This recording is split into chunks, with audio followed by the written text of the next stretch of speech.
Salam. Doktor, mən də ki, bu qəbizlik olur. Səndə nə var? Aha, qəbizlik. Bir də köpüyə olur da.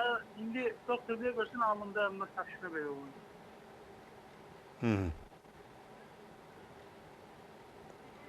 Neçə yaşınız var? Mənim 33 yaşım var. Cavan adamsan, maşallah. Onu siz... Həkimlərə getmişəm, ancaq elə yenə də şey olur. Çox sağ olun, sualınıza görə minnətdaram.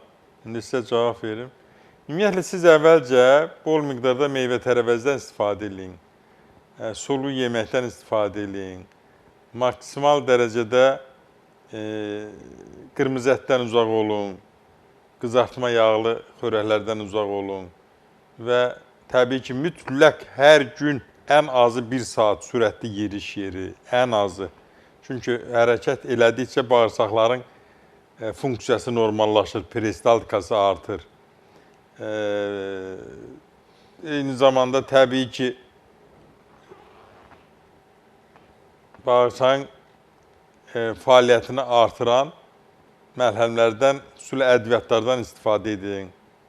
Zəncəfil dəmləməsi, kətan toxumu çox gözəl effekt verir.